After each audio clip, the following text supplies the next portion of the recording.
guys, KingRazzel here, and today we're going to be reviewing The Evil Within 2. This game released on October 13th, 2017 for the Xbox One, PlayStation 4, and PC. But this review relates specifically to the PlayStation 4 version, as that's the version of the game that I played. We'll be taking a look at the game in terms of its story, gameplay, and value, starting with... No, this is not happening! The story of The Evil Within 2 picks up 3 years after the events of the first game, and again follows the adventures of Sebastian Castellanos, who, for the past 3 years, has been searching for answers about his experiences at Beacon, dealing with the memories of his supposedly deceased daughter, and attempting to track down the mysterious Mobius, without much success. 3 years. I've been trying to track you down for 3 years. And you thought you'd find me at the bottom of an empty bottle. But today happens to be his lucky day, as his former protege/undercover Mobius agent, Julie Kidman, shows up to give Sebastian some of the most world-shattering news that he could receive. Where did you get this?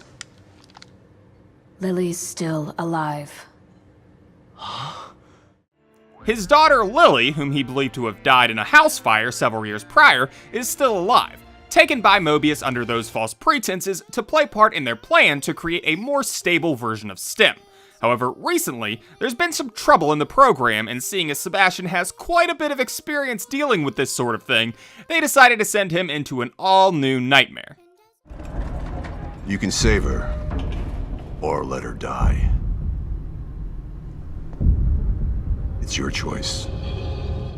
From this point forward, the story follows Sebastian as he makes his way through STEM to find and rescue his daughter, along the way meeting allies as well as enemies, all while attempting to deal with his past failures and bring his daughter home. The story this time around is much more cohesive. Whereas in the first game, you were putting the pieces of the puzzle together slowly over the course of the game, this time around the objective is clear and constant as to what you're doing in specific areas you'll be visiting. This game also makes a point to flesh out who Sebastian is as a character. He's someone who's racked with guilt over the loss of his daughter, whom he believes he's failed, as well as someone who's still dealing with the experiences he had at Beacon, and the game makes those two things central.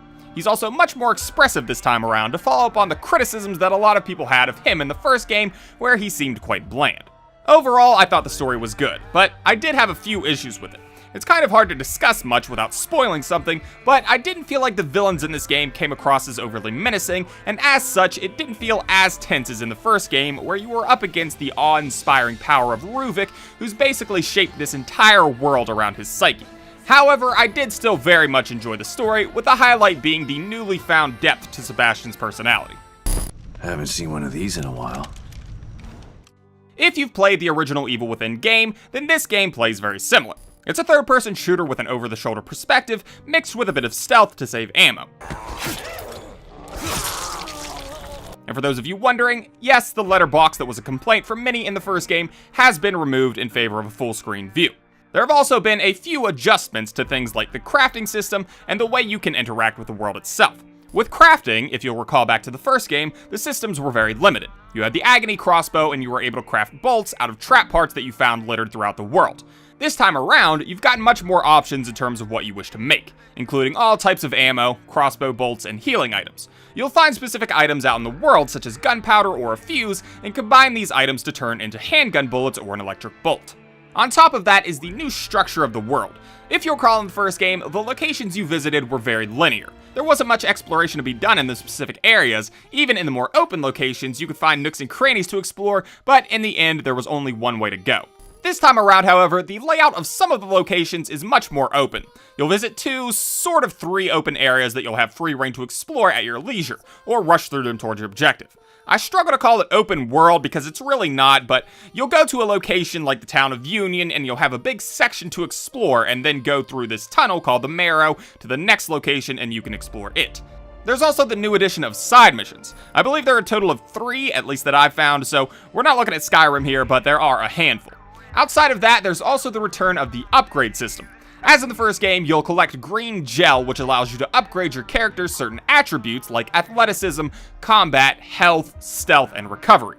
Unlike the first game, however, there's been a breakup between upgrading your weapons with green gel and your attributes with it. This time around, your weapons are upgraded with the use of weapon parts, found lying around the game in things like crates or just out in the open. Overall, I thought the gameplay was great. The additions to the formula kept the game fresh for me, and I thoroughly enjoyed the addition of the more advanced crafting system. I also enjoyed the exploration aspect of the game. A lot of my time during the initial playthrough was spent scrounging up supplies and working on side missions.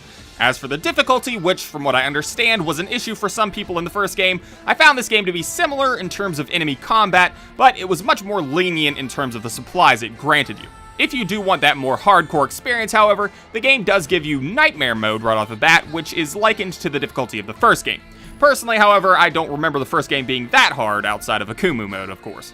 I do, however, have one issue with the gameplay of this game, and that's that when you shoot enemies with the pistol, I don't feel like your bullets have much effect on them. And I'm talking specifically about the handgun against your typical enemies, as most other guns do have a noticeable effect. When I shoot an enemy in the face with a pistol, I expect there to be some kind of noticeable pause, considering this game is a spiritual successor of Resident Evil 4, but in this game, like Revelations, like Resident Evil 6, like The Evil Within 1, that pause is not there, and it just makes me feel like I'm throwing rocks at enemies when I'm using the pistol, and it's a complaint that I've had for quite a while now. Obviously, not a big deal, but it is one of the issues that I had. Detective Castellanos, what a pleasant surprise. Welcome back. The value of this game is very good. I've played through the game twice now, and while I didn't record my first playthrough, when I recorded the second, where I for the most part knew where I was going, the game took me around 10 hours to complete. On top of that, as with the last game, once you've completed the game, you'll unlock a new difficulty type, Classic Mode, which replaces Akumu Mode, as well as some new items, and there's also the addition of costumes when you go through New Game Plus. From what I understand, Classic Mode is basically Nightmare Mode with the added difficulty of severely limiting your saves to 7 manual and no auto. On top of that, you also get the added difficulty of not being able to upgrade your attributes nor your items. Good luck, Sebastian. Overall, I enjoyed my time with The Evil Within 2. The gunplay is just as good as the original, if not better, and being someone who enjoyed the original, that's something that I certainly didn't have a problem with. Some things I enjoyed about the game were the gunplay, the expansion of the crafting system, the more open environments, and the added depth to Sebastian's personality. Some things I didn't like about the game were the lack of impact that the pistol had, the lack of a consistent threat, and the story felt, at times, less intimidating, and there are also some aspects of the story that I just didn't like, but I won't talk about them to avoid spoilers. Overall, though, if you enjoyed the first game, you're going to get a kick out of this one. If you had minor grievances with the first one that kept you from getting it, some of those things like the letterboxing and blandness of the main character have been addressed, so I'd still recommend it to you. And if you're someone who skipped the first one and is thinking about playing this one, while I do think you could follow the story without much confusion, there's certainly a lot in this game that's built off Sebastian's trauma from the first game, so I'd suggest you at least familiarize yourself with those events before delving into it here. As for me, I'm going to give this game an 8 out of 10. There's a lot in this game that I thought was vastly improved upon from the first game in the series, in particular the tweaks to the gameplay and Sebastian as a character. However, I have to say I was more intrigued by the events of the first game in terms of story than I was with this one. That could just be my personal preference, but I think the cryptic way Ruvik's story was given to us in the first one was very interesting, and I just personally preferred it. Anyways, that's my takeaway from the game. If you guys have played it, let me know your thoughts down below. I know that it's been about a year since I uploaded, and I apologize for that, but I'll be uploading more frequently now. I'm also going to do an afterthoughts episode on this game so that I can kind of talk about some of the events of the story that I wasn't particularly fond of, so stay tuned for that if you have already played it. And yeah, that's pretty much it. Hope to see you guys in the next video.